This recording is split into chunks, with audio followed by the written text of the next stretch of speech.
नमस्कार बच्चों। आज की इस वीडियो में हम लघुत्तम समापवर्त्य इसको समझेंगे। लघुत्तम समापवर्त्य को कहते हैं लोएस्ट कॉमन मल्टीपल, यानी कि एलसीएम। अब हम इनका मतलब समझ लेते हैं। लघुत्तम मतलब छोटे से छोटा। लघु का मतलब होता है छोटा, लघुत्तम यानी कि छोटे से छोटा। समापवर्त्य, ये समापवर्त्य सम जमा अपवर्त्य। सम का मतलब साझा, अपवर्त्य मतलब गुणज, यानी कि छोटे से छोटा साझा गुणज।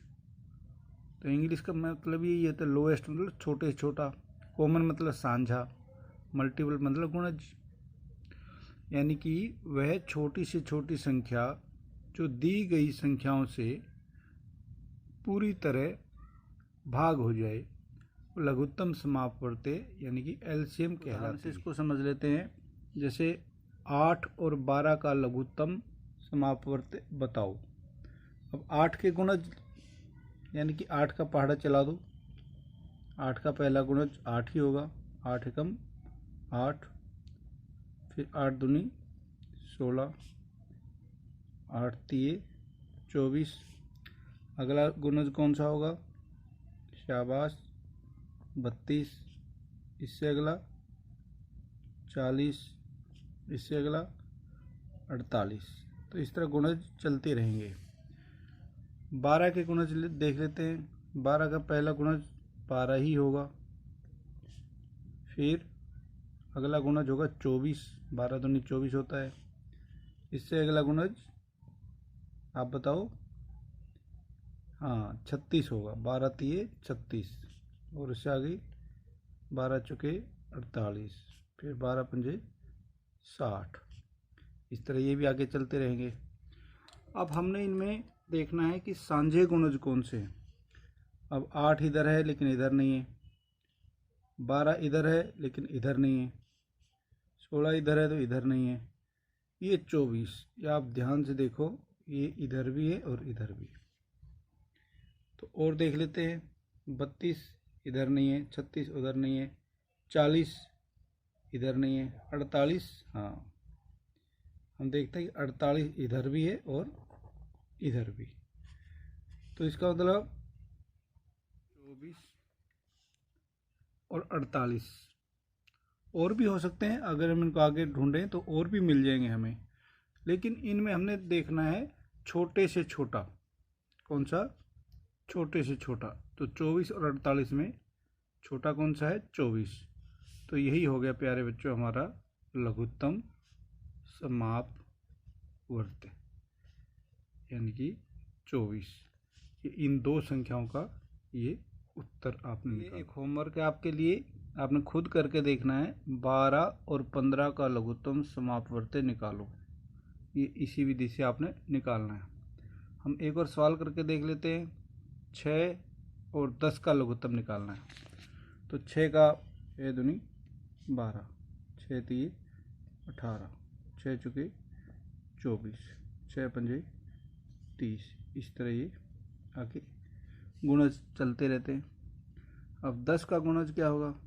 10 का पहला गुणज 10 ही होगा, फिर 20, फिर 30, फिर 40। इस तरह भी चलते रहेंगे। ठीक है।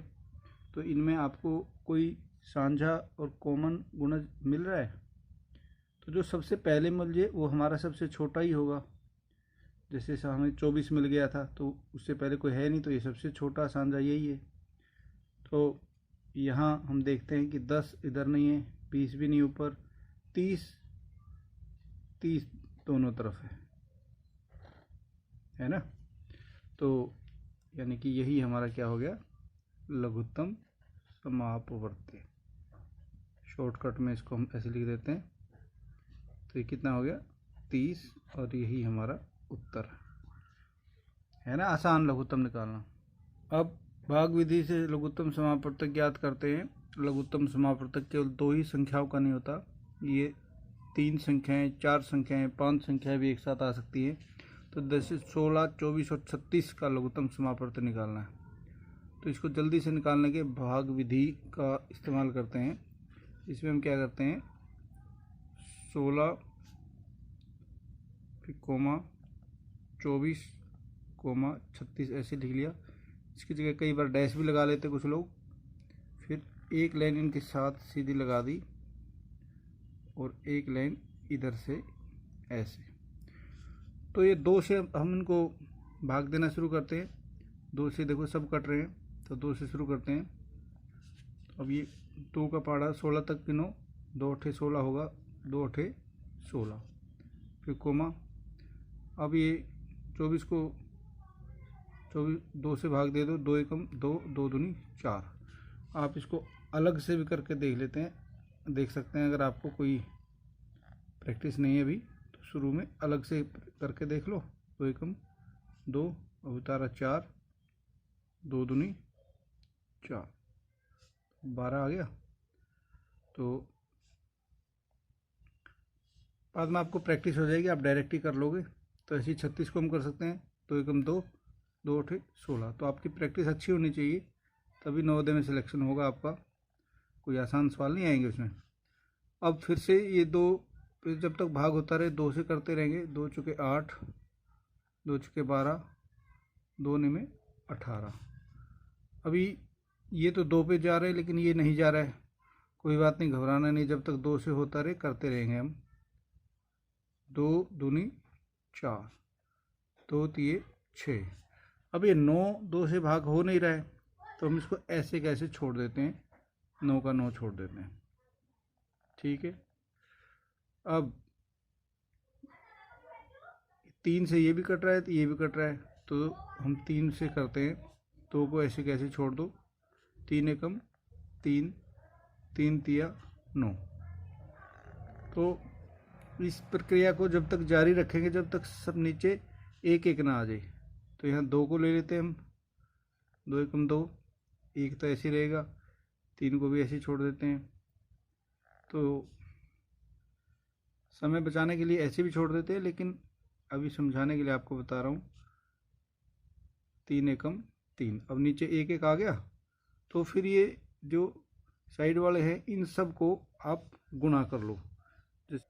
इनको आप जो गुणा करते रहो, 2 दूनी 4, 4 दूनी 8, 8 दूनी 16, 16 तिये 48।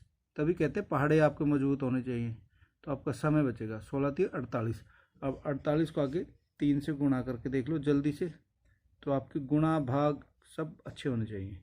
3 अठे 24, 24 का 4 हासिल 2, 3 चुके 12 2 14, तो आ गया 144। तो 144 ही हमारा ये आंसर है इनका लघुत्तम समापवर्तय का। आप प्रैक्टिस खूब करें तब आप लघुत्तम समापवर्तय कर पाओगे।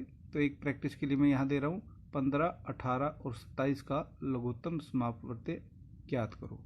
तो जितनी प्रैक्टिस करोगे उतना ही आपको आसान हो। सवाल उसमें लघुत्तम नहीं पूछा जाता, लेकिन होता लघुत्तम ही है, तो बच्चे कंफ्यूज हो जाते हैं। जैसे घंटी व बत्ती वाले प्रश्न है, 3 घंटियाँ क्रमशः 10, 12 और 18 मिनट के अंतराल में बजती हैं। यानी कि एक घंटी 10 मिनट बाद बजती, दूसरी 12 मिनट बाद, तीसरी 18 मिनट के बाद बजती है। यदि वे प्रातः 10 बजे एक साथ बजी, सवेरे 10 बजे वो एक साथ बजी, तो वे फिर एक साथ कब बजेंगी? तो यानी कि हमने इनके गुणज निकाल लेने हैं, और जो साझा गुणज हो तो वो हमारा समय होगा कब एक साथ बजेंगी। तो यानी कि 10, 12 और 18 का हम भाग विधि से क्या निकाल लें, एलसीएम निकाल लें, यानी कि लघुत्तम। तो सबसे पहले 2 से शुरू करते हैं। 2 पंजे 10, 2 छके 12, 2 में 18। अब ये 2 से सिर्फ एक ही कट रहा है, तो बाकी को ऐसे कैसे लिख दो, 2 तिये 6। अब ये 2 से कोई भी नहीं कट रहा है, तो 3 से 5 को ऐसे कैसे छोड़ दो, 3 एकम 3, 1 1 1। जब लास्ट में 1 आ जाए तब ये प्रक्रिया पूरी होती है। वैसे समय बचाने के लिए इधर भी छोड़ देते हैं, ताकि वो अंडरस्टूड है कि ये 3 ही यहाँ पे आएगा। तो अब इसको आप अलग से लिख लो। 2 गुना बहुत मजबूत होनी चाहिए समय बचाने के लिए और ठीक भी होनी चाहिए। 2 दूनी 4, 4 तीय 12, 12 पंजे 60, 60 तीय 180। तो ये 180 मिनट बाद, अभी ध्यान रखना, निकाला तो हमने लघुत्तम है, लेकिन 180 मिनट बाद ये एक साथ बजेंगी। 180 मिनट का मतलब प्यारे बच्चों कितने घंटे हो गए? 3 घंटे, क्योंकि 60 मिनट का 1 घंटा होता है। तो अब ये 10 बजे एक साथ बजी थी, अब 3 घंटे बाद फिर से एक साथ बजेगी। तो 10 बजे के बाद 3 घंटे यानी कि 11, 12 और 1, तो ये दोपहर को 1 बजे फिर से एक साथ बजेंगी। ये हमारा उत्तर है। महत्तम समापवर्तक, इसको अंग्रेजी में HCF कहते हैं। महत्तम का मतलब बड़ी से बड़ी संख्या, लघुत्तम का मतलब था छोटी से छोटी, महत्तम का मतलब बड़ी से बड़ी। समापवर्तक ये 2 शब्दों से बना है, सम जमा अपवर्तक। सम मतलब साझा, अपवर्तक मतलब गुणनखंड, यानी कि हाईएस्ट कॉमन फैक्टर, HCF, यानी कि वो बड़ी से बड़ी संख्या जिससे दी गई सभी संख्याएं पूरी तरह से भाग हो जाएं। जो संख्याएं हमें दे रखी हैं वो पूरी तरह से भाग हो जाए, तो वो बड़ी से बड़ी संख्या महत्तम समापवर्तक। समझते हैं 8 और 12 का महत्तम समापवर्तक निकालो। अब महत्तम समापवर्तक का मतलब गुणनखंड, तो यानी कि 8 के गुणनखंड लिख लीजिए सारे। पहला गुणनखंड 1 ही होता है सब में, फिर इसके बाद 2, फिर इसके बाद 4, उसके बाद 8। आपको कन्फ्यूजन ना हो इसलिए 8 जिस भी तरीके से हम 8 बना सकते हैं उस तरीके से 1 से शुरू करेंगे तो 1 गुना 8 8 होते हैं, 8 गुना 1 भी वो एक ही बात है। अब 1 से आगे 2 से 8 भाग होता है तो 2 चौके 8, 3 के पहाड़े में 8 आता नहीं, इसके लिए उसको छोड़ दो। अब यहाँ से लेके यहाँ तक ये जितने भी बन गए ये सब ये माला में इसको पिरो दो, जैसे माला होती है ना, तो ये माला बन गई एक गुणनखंडों की माला। तो इस तरह से आप गुणनखंड सारे निकाल सकते हैं। ये यहाँ छोटा होगा उससे बहुत बड़े होते चले जाएंगे, 1 2 4 8। इसी विधि से हम 12 के गुणनखंड निकालें तो 1 से शुरू करेंगे, 1 गुना 12, इसको 12 गुना 1 भी कह सकते हैं, एक ही बात है। अब 2 के पहाड़े में भी 12 आता है, 2 6 12, इसके आगे 3, 3 के पहाड़े में 12 आता है, 3 चौके 12, 5 के पहाड़े में 12 नहीं आता, 6 के पहाड़े में आता है ये, लेकिन हमने इधर लिख दिया 2 6 12 यानी 6 दूनी 12, एक ही बात है। अब ये हमारी माला तैयार हो गई, गुणनखंडों की माला। इस पर समझाने के लिए आपको ये मन के बना रहा हूँ ताकि आपको समझ आ जाए। तो गुणनखंडों की माला हो गई 1 2 3 4 6 12, लिख लेते हैं 1। अब इनमें हमने सांझे गुणनखंड ढूंढने हैं। सांझे गुणनखंड आप देख सकते हैं कि 1 तो सब में ही होता है, तो इसकी बात करने की ज़रूरत नहीं है। 2 भी इधर भी है, इधर भी। अब 4 इधर भी है और इधर भी है, इधर भी है, इधर भी है। लेकिन हमने कौन सा देखना है? बड़ी से बड़ी संख्या। तो इनमें बड़ी से बड़ी क्या है? 4। तो यही हो गया हमारा महत्तम समापवर्तक। विधि से महत्तम समापवर्तक ज्ञात करना। तो गुणनखंड विधि से भी हम इसको सीखते हैं। 8 के पहले अभाज्य गुणनखंड निकालो। अभाज्य गुणनखंड आपको पता है जो जिनके और टुकड़े ना हो सके, यानी कि 2 दूनी 4 दूनी 8। तो इनमें ये सब अभाज्य है। जैसे हम इसको 9 दूनी 8 भी लिख सकते हैं, वैसे तो 4 दूनी 8 भी लिख सकते हैं, 4 दूनी 8 भी लिख सकते हैं, लेकिन 4 अभाज्य गुणनखंड नहीं है। तो इसलिए ये फिर से 2 भागों में बढ़ जाएगा, 2 गुना 2 में। अब ये आगे और किसी से नहीं टूट सकते, इसलिए ये हो गए अभाज्य गुणनखंड। अब 12 के ऐसे ही गुना 3, 2 दूनी 4, 4 3 12, ये 12 हो जाते हैं। तो अब हमने क्या करना है, अब हमने इनमें से जो सांझे गुणज हैं, गुणनखंड हैं, जैसे ये सांझा है, ये इधर भी है, तो ये हमें सांझे गुणज मिल गए। इनको हम एक एक बार लिख लेंगे। 2 गुणा 2, इन दोनों में से एक ले लिया, इन दोनों में से एक ले लिया, ये सांझे नहीं इसीलिए इनको छोड़ दिया, तो ये आ गया अपना 4, वही आंसर आ गया। समापवर्तक को जल्दी से निकालने की एक विधि है, उसे कहते हैं भाग विधि। तो उससे महत्तम समापवर्तक हमारे जल्दी निकल जाते हैं। जैसे 8 और 12 का महत्तम समापवर्तक हमने निकालना है, तो जो बड़ी संख्या है उसको भाग के अंदर रख लीजिए और छोटी संख्या को बाहर रख के उसको भाग दे दीजिए। अब 8 1 पे जाते हैं आमतौर पे, 8 एकम 8, तो कितना आया 4। अब जब तक शून्य ना आए, 0 ना आए, तब तक हमने भाग करते जाना है। अब 4 बाहर हो गया, अब ये 8 को अंदर कर लो, 4 एकम 4, 4 दूनी 8, तो अब ये शून्य पूरा कट गया, तो यानी कि जिस पे कटा यानी कि 4 पे कटा, यानी कि 4 हमारा क्या है, महत्तम समापवर्तक। मैंने आपको बड़ी छोटी छोटी संख्याओं से समझाया, जैसे 8 और 12 का महत्तम समापवर्तक, लेकिन ये हमें बड़ी बड़ी संख्याओं में भी निकालना पड़ता है। जैसे 1872, 1584 तथा 336 का महत्तम समापवर्तक ज्ञात कीजिए। अब यह 3 संख्याएं आ गई, तो कोई भी 2 संख्याएं आप ले लो, जैसे 1872 और 1584, इसमें से बड़ी संख्या को अंदर रख लो। 1872 को हमने अंदर रख लिया, और ये जो छोटी संख्या है इन दोनों में, उसको बाहर, 1584 बाहर।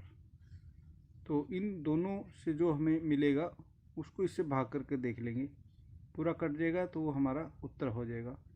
अभी आमतौर पे 1 पे ही जाता है, 1584 का 1584 आ गया, और ये 1584 को अंदर कर देंगे। अब ये कितने पे कटेगा, कितने पे जाएगा, ये 5 पे जाएगा, तो 5 8 40, तो अभी 0 नहीं आया। जब तक 0 नहीं आया, ये प्रक्रिया हम आगे चलाते रहेंगे। तो 144 से बाहर हो गया, और ये 288 है, इसको अंदर ले लेंगे। तो ये अभी आप देख सकते हो, ये 2 पे पूरा भाग हो जाएगा, पूरा कट गए। तो अभी 144 अपना, इन 2 संख्याओं का तो महत्तम समापवर्तक आ गया, लेकिन हमने इस 336 को भी देखना है। तो 336 क्योंकि बड़ी संख्या है, उसको अंदर करेंगे, और 144 से इसको भाग दे के देखते हैं। अब पूरा नहीं कटा, तो ये 48 आया, तो इसको बाहर रख लेंगे, और अब अंदर क्या रखेंगे, हाँ, ये 144 अंदर रख लेंगे। तो अब ये 48 को इससे करेंगे, तो ये 3 पे जाएगा, 3 8 24 का 4 असल 2, 3 चौके 12, तो 14। अभी आप देख सकते हो ये पूरा ही कट गया, तो यानी कि 48 हमारा क्या हो गया, ये हमारा उत्तर हो गया, यानी कि ये 48 हो गया महत्तम समापवर्तक इन तीनों संख्याओं का। तो इस तरह 3 संख्या हो, 4 संख्या हो, संख्याएं कितनी बड़ी हो, आप भाग विधि से जल्दी से उनको निकाल लेगा। प्रश्न है, संख्याओं 14 और 28 का महत्तम समापवर्तक 14 है, इनका लघुत्तम समापवर्तक यानी कि एलसीएम क्या होगा। ये जेएनवी 2018 में आया था, तो उनको हल करके देखते हैं। हमें पता है पहली संख्या गुणा दूसरी संख्या बराबर लघुत्तम समापवर्तक गुणा महत्तम समापवर्तक। अब पहली संख्या और दूसरी संख्या दे रखी है, तो पहली की जगह पहली, दूसरी की जगह दूसरी, 14 गुणा 28 बराबर लघुत्तम समापवर्तक, ये हमने निकालना है। इसको ऐसे कैसे लिख लेंगे, गुणा महत्तम समापवर्तक दे रखा है 14, तो इसको हम इधर ले जाएंगे, 14 गुणा 28 बटे 14, ये लघुत्तम समापवर्तक इधर रह जाएगा, तो निकल जाएगा, 14 से 14 कट गया, तो बच गया 28। तो 28 हमारा आंसर है, यानी कि ये वाला।